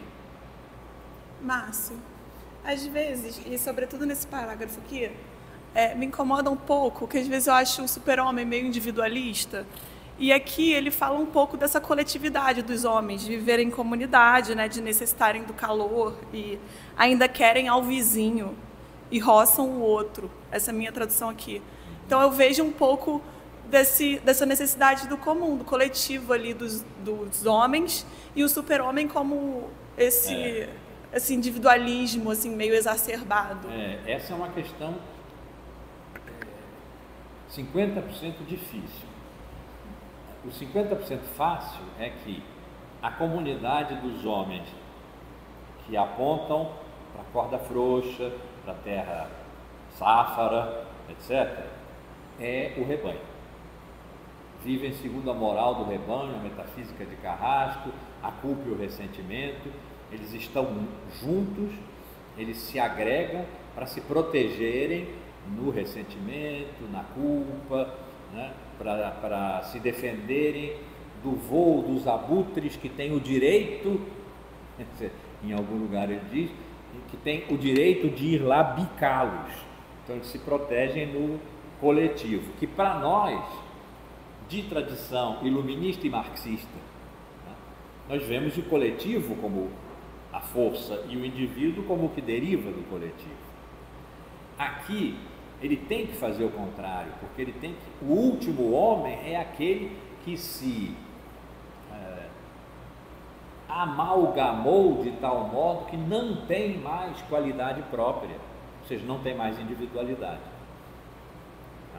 Então, essa é a parte fácil. A parte difícil é quem é o super-homem? Tem a resposta: indivíduo. O super-homem é aquele, na verdade, aqueles, só não é a massa, né? Aqueles, poucos. Tem um sentido aristocrático no pensamento de Nietzsche, aristocracia da elevada cultura, não da cultura banal, da cultura, aquela que era chamada cultura geral, ainda se chama, ainda se diz assim, da elevada cultura, né? Da alta civilização, mas essa que é do corpo, que é do coração, que é das entranhas, etc. Então, este que se eleva acima do rebanho e sua moral de bom moço, do homem bom. Quem é? É Nietzsche. É um que ainda virá e que anunciará a superação. E aí a gente pode pensar em Cristo, porque ele salvou no anticristo, que tem esse título, ele salvou Cristo. Como eu já disse aqui mais uma vez, o inimigo dele no anticristo é Paulo. Paulo é que é o fundador do cristianismo. Ele diz: o único cristão morreu na cruz.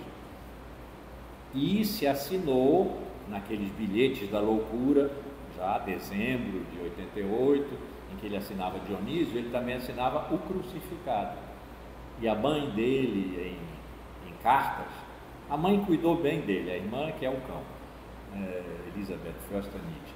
A mãe cuidou bem dele, e sempre com a esperança de que ele fosse ficar bom. E ela diz: ele está agora obcecado com essa coisa da salvação, do crucificado, do que salva. já bem no finzinho. O que pode salvar? O dionisíaco salva da perda, da terra que não dá mais frutos, do arco que já não se repesa mais, salva. O super-homem salva. Podemos pensar em Cristo? Podemos. Os nazistas leram o super-homem como a raça ariana.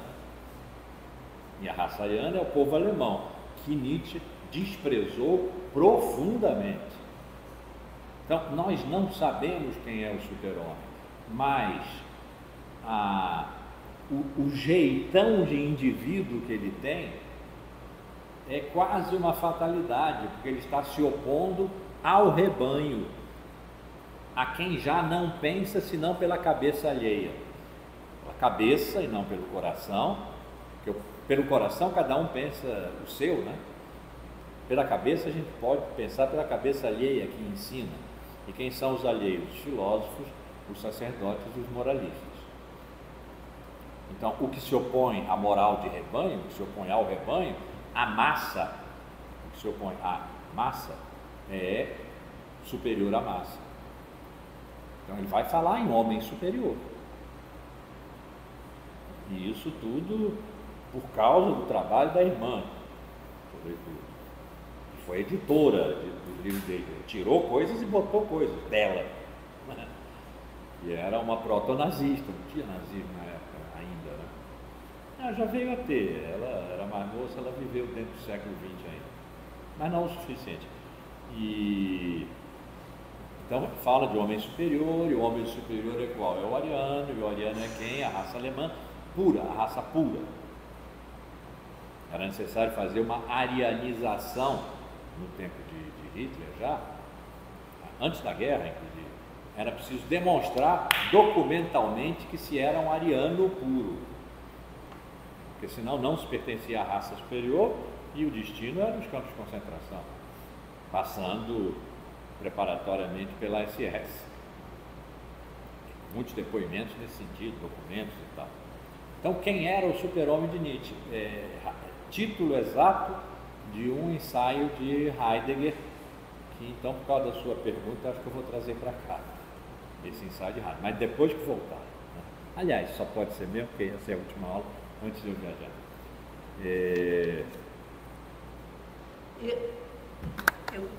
Eu tenho mais 3 questões que estão assim, vibrando, saltitando na minha cabeça. Uma é indo para Freud. Como que a gente aproxima isso que a gente está falando aqui da noção de superego, ego e id? Onde está o Dionísio? O Apolo estaria no superego e o Dionísio estaria, digamos, no ego ou no id, se é que essa questão faz algum sentido. Se a gente fosse obrigado a fazer essa conexão, eu diria, Dionísio está no id, né? Vamos pensar numa das qualificações, porque não é uma definição, que Freud deu do inconsciente: vastas emoções e pensamentos imperfeitos. Né? Isso não é apolíneo. O superego, que é a força da lei, é a imposição, é o controle.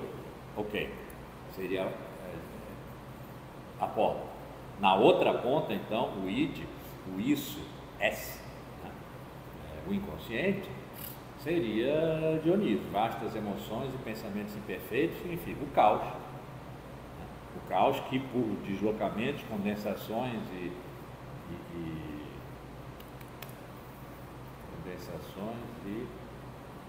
deslizamentos sobre significantes, como Lacan diria, mas eu queria encontrar outra palavra. Condensações e deslocamentos de Freud desorganiza o ego, faz o eu, né, sofrer. O eu é o arrogante, né, que obedece aos valores superiores, que são o superego, né? Obedece aos valores superiores e tem orgulho disso. Isso é a cultura. Tem orgulho disso, não é capaz de se desprezar. Mas Dionísio ataca. E os sintomas que são produzidos no eu são desprezíveis. Por isso é que são recalcados. Precisam ser recalcados, porque se não fossem, se não sofresse o recalque primário lá, que é com a mãe, né? Se não sofresse o recalque primário e depois os recalques secundários, o eu se desprezaria. E aí não teria salvação. É porque ele consegue não se desprezar, mas sofre por causa dos sintomas, né, que ocultam o desprezo, mas manifestam o sofrimento.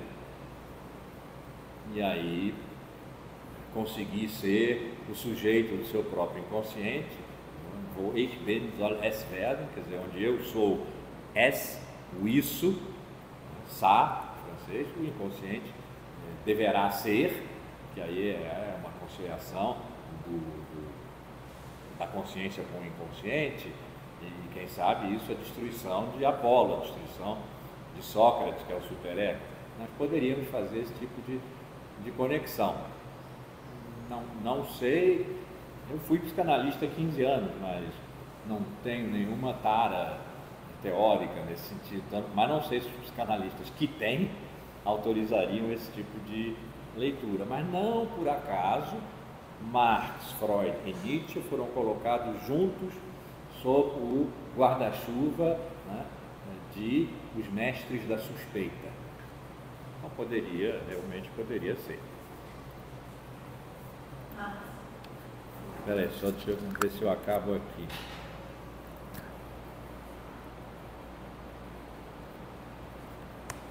Vou parar aqui, porque agora eu vou falar de doença, desconfiança, pecado, que decorrem do que se disse antes.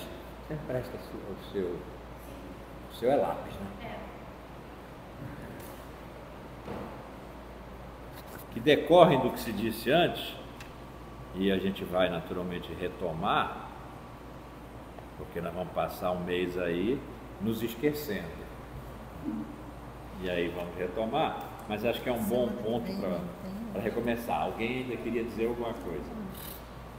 Fui eu. Pode ser uma pergunta tola. Se o super-homem é o último homem... Não, o super-homem não é o último homem. Não é o último homem? Não, o super-homem é o que salta acima do último homem. O super-homem precisa do último homem para dar seu salto. Pior ainda. É o salvador. E o crucificado pode entrar aí. O super-homem é o salvador do último homem que deseja. E só vai ter um super-homem. Isso é que não se sabe. Essa é a pergunta. É um indivíduo? Não, certamente não. É uma aristocracia do espírito que está se formando? Talvez, porque Nietzsche quis formar com Lu André Salomé e Paulo Freire, que o traíram depois, amorosamente, né? O melhor amigo e a mulher que ele amou, não como amou Cosima Wagner, a mulher do Wagner, mas que ele amou. Ele quis formar com essas duas pessoas e mais algumas que eles pudessem arrebanhar, uma espécie de convento na Itália, não sei se em Rapallo, talvez, que ele achava lindo. Uma espécie de convento onde eles pudessem criar. Seria um tipo de homem superior, na medida em que eles se dariam a missão de criar, portanto, de superar aqueles que já não criam, nós vimos aqui hoje, que já não criam e que estão próximos de nem poder mais criar, tornar-se terra onde nada cresce, arco que não retesa mais a corda, né? E onde? Bom, Rapallo não é no alto da montanha, mas de onde, vindo de onde? Do alto da montanha, superior, portanto, 6.000 pés acima, etc.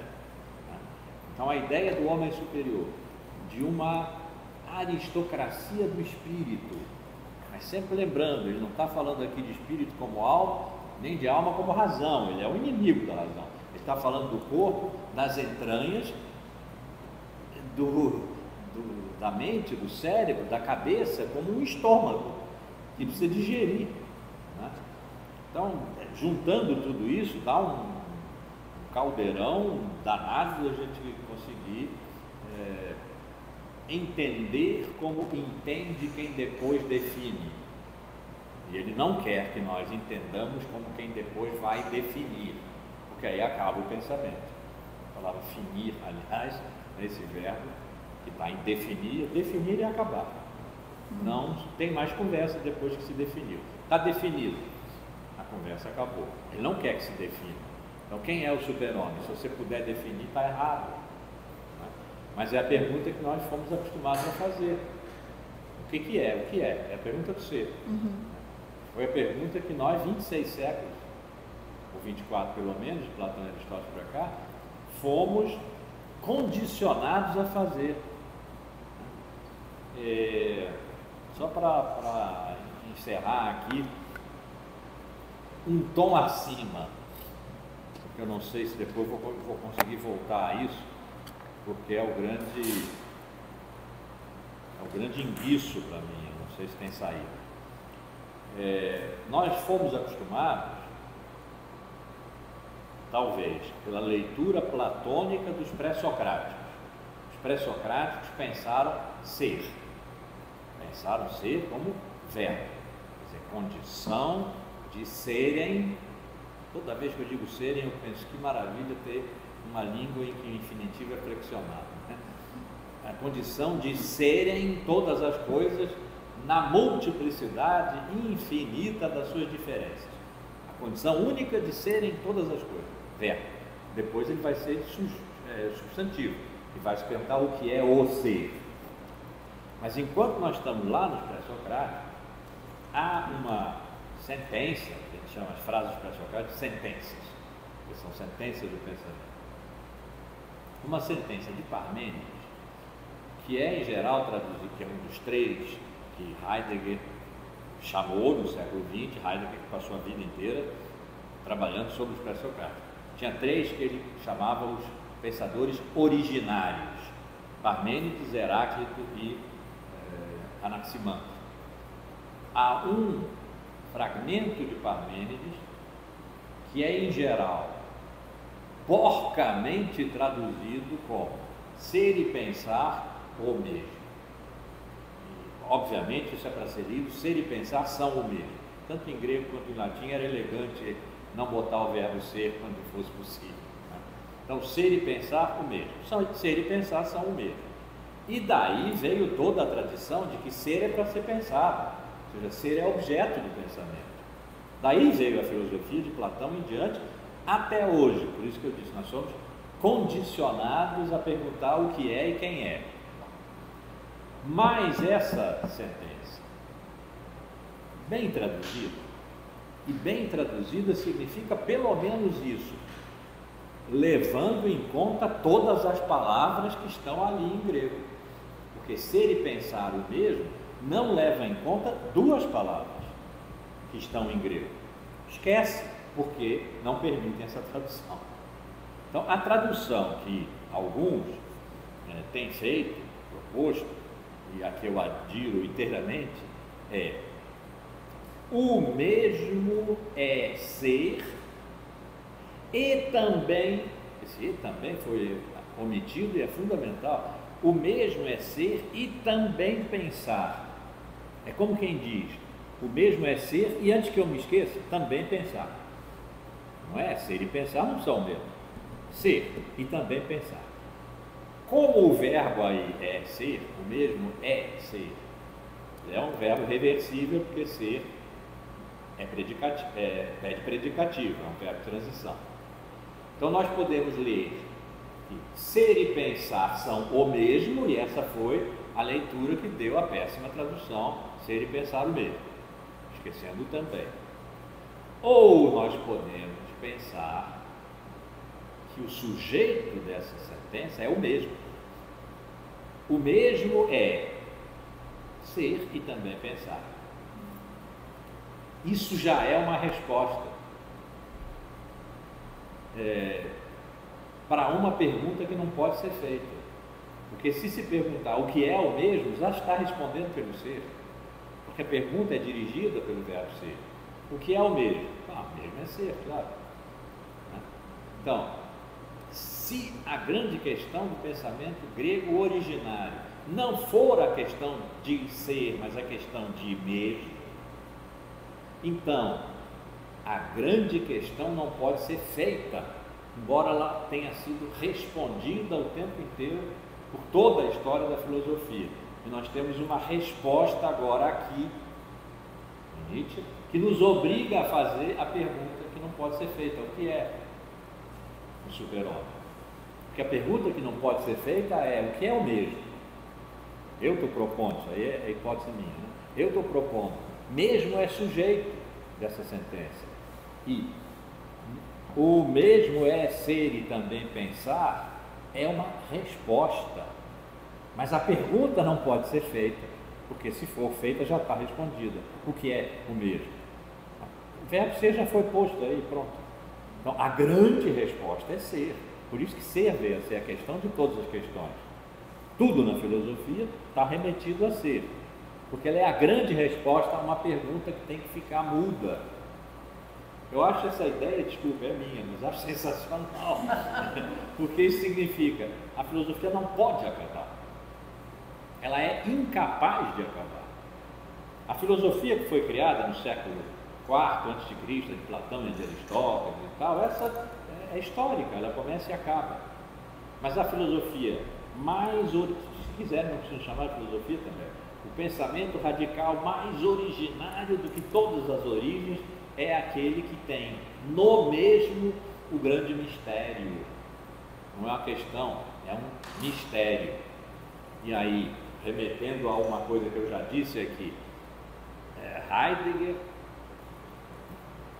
o grande intérprete dos pré-socráticos, num determinado momento da sua obra, na Conferência Tempo e Ser, disse que não vamos mais falar de ser em relação ao homem, ser como o que dá sentido, como veio a ser filosofia, o que é ser, o que é ser. Não vamos mais, vamos falar de ser sem nenhuma referência a nenhum ente, que é o homem. Ser, então, não é um doador de sentido a nós humanos, doador de história, doador de sentido, doador de teoria. Ser é o dom. Feito por quem? Não se pode responder a essa pergunta, nem fazê-la, porque que ser seja o dom é o mistério, essa é a palavra que ele usa. E o mistério não é um enigma, portanto não é alguma coisa que a gente não sabe o que é, mas se perguntar direitinho vai saber. Isso é coisa de detetive, não é um enigma. O mistério não é apropriável pela filosofia, pela ciência, por nada. Só o poeta pode viver perto do mistério, porque ele não tem nenhuma pressa de encontrar resposta, ele nem faz pergunta, ele vive na espera das palavras que criam. Aí o poeta está representando todo artista que cria, que faz aparecer, né? Então, entregou para o poeta. Nietzsche já tinha feito isso: preciso da arte para não morrer da verdade. E Heidegger fez depois. Ele disse: olha, a filosofia tem uma vizinhança malévola, que é a do cientista, que sabe, que conhece, e uma vizinhança benévola, que é a do poeta, que canta. A filosofia vai ter que acabar e entregar para o poeta, porque mistério a gente não pode saber o que é, porque se faz essa pergunta, já se está dando a resposta: é ser. Se pergunta o que é, a resposta é ser. É o verbo de todos os verbos, e é o verbo neutro, infinitivo, é o verbo neutro, o único verbo neutro. Então é a grande resposta que o Ocidente deu. Então, a minha hipótese é, lá no começo, a questão é o mesmo, mas na verdade o mesmo não é uma questão, porque uma questão é para ser perguntada, e essa não pode ser perguntada, embora não tenha cessado de ser respondida. Tem aqui um mistério.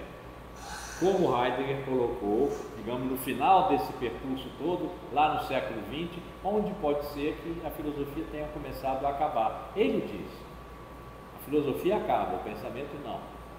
Se aí a gente for capaz de sentir poeticamente, criadoramente, mesmo, quem sabe nós seremos capazes de viver num mundo em que as diferenças não são oposições, em que não há polarizações, em que a grande utopia, que um dia se chamou comunismo, lá quando Marx elaborou, não tem mais, tem diferenças, mas as diferenças não são excludentes, porque não há mais classes, não havendo classe não há mais luta de classe, não havendo luta de classe não há mais história, e não havendo mais história, nós vivemos no reino da liberdade.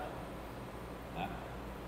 Não estou fazendo uma conexão direta daquela que se faz quando se rouba carro, isso aqui é ladroagem, fazer uma ligação direta entre a sentença de Parmênides, traduzida dessa maneira, que me parece boa, e interpretada por mim como o sujeito dessa sentença é o mesmo, que é mistério, teria dito Heidegger, não está se referindo ao mesmo, está se referindo ao ser, mas usou a palavra mistério. É uma conexão direta com o marxismo e o modo de produção comunista lá no fim, né? No fim dos fins. Quando a história acaba e acaba bem. Mas é alguma coisa, a utopia é uma coisa que nos falta, nós estamos distópicos.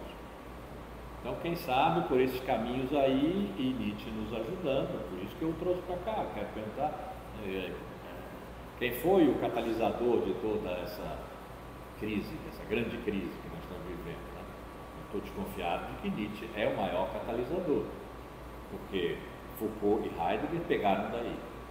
Ele não pegou de nada, destruiu tudo. Disse que destruiu tudo, né? Porque nós continuamos pensando, ou não estamos mais pensando, estamos fazendo outra coisa. Mas, em tese, continuamos um século e um quarto depois, usando Nietzsche para pensar. Não sei se essa ideia volta um dia aqui, né? Ela me atormenta. Não me atormenta, ela me anima, ela me alegra. Enquanto eu puder dizer, a gente não pode fazer uma pergunta a qual, no entanto, ofereceu ao longo de toda a história as mais diversas respostas. Tem aí uma conjuntura maquiavelicamente estimulante para o pensamento, né? Provavelmente não dá em nada, mas enquanto isso nos alegra. Então, isso você está aceitando o ciclo, né? O círculo, né? Você está voltando ou indo. Vamos dizer, né? Não formulo isso como teoria nem como hipótese, mas vamos dizer, se lá na origem existe algo que não pode ser questionado, mas que não deixou de ser respondido, 2, isso é uma redução, porque se você não pode questionar, não pode responder, mas não deixou de responder incessantemente. E se nós chegamos a um ponto, Heidegger, em que se chamou mistério a impossibilidade de perguntar por ser, não será que se deu agora uma volta completa e o mistério mesmo se encontra? Não estou formulando isso como uma hipótese, nem dizendo isso é uma teoria do eterno retorno amaralina. Amaralina e teresiana, porque foi você que formulou agora. Mas é alguma coisa para fazer pensar, é alguma coisa que dá alegria, porque quando a gente descobre alguma coisa que ainda pode ser pensada, mesmo que não conhecida, dá uma certa alegria, pelo menos para quem considera que bateu com a cara no fundo do beco e quer sair sem voltar sobre os próprios passos. E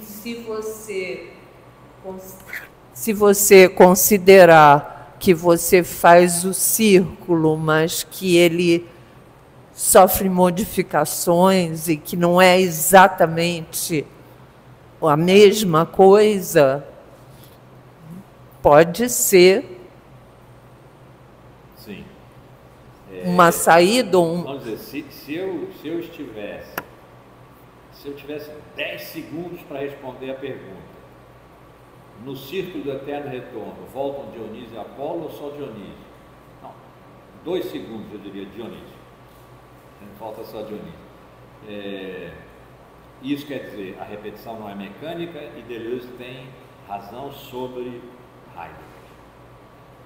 Essa foi uma discussão do século XX. Como eu gosto de Heidegger e não gosto de Deleuze, eu não gostaria de dar essa resposta. Mas Nietzsche nunca disse isso, mas ele está falando de criação. Está falando o tempo inteiro de criação, de coração, de plantar. Está na hora de plantar a última hora, depois não dá mais. E criação é diferença. É fazer a diferença. Então, se tudo volta da mesma ordem e sempre igual, mas foi assim que ele formulou, né? Naquele fragmento 514 da Gaia Ciência, foi assim que ele formulou. E ele respondeu que sim, que era na mesma ordem e tudo igual. Né? Tornar-se-ia contraditório o pensamento dele quando ele fala de criação, etc. Eu disse tornar-se-ia porque Nietzsche não tem nenhum problema com contradição, ele não está estabelecendo um sistema que tem que fechar, portanto que tem que ser lógico, né? Mas também nos dá a possibilidade de escolhermos. Nesse sentido, a gente pode dizer, há vários Nietzsches, e sem ter o orgulho, a desmesura, a híbris, assim, de dizer, e esse é o meu Nietzsche, como tem muita gente que diz, não, o meu Deus é um cacete, meu Deus, isso está. Esse aqui é o meu Nietzsche, e o meu Nietzsche é melhor, claro.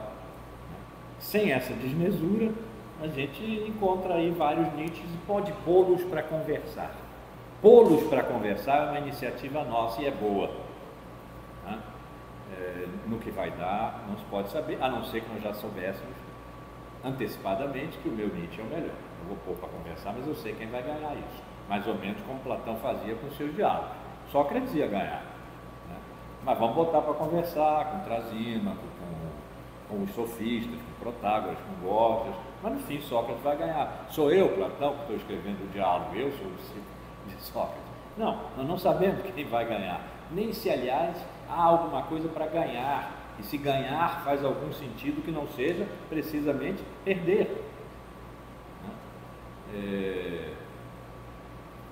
Enfim, essa ideia do mesmo numa ponta e o mistério na outra, e que portanto não sejam 2 pontas, mas um círculo, em que se fez diferença. E fazer diferença é o correr da história, que não precisa correr em linha reta e irreversível causalmente, como no século XIX eles foram obrigados a fazer. Eles não tinham outro modelo, além desse que a cultura judaica tinha fornecido. Né? Não tinha outro modelo. Nós temos. De lá para cá nós vivemos um bocado de coisa. E, bom, a pensar. Fechamos assim num a pensar. Passagem, a ponte. A ponte, a passagem, a volta. Não voltar sobre os próprios passos significa...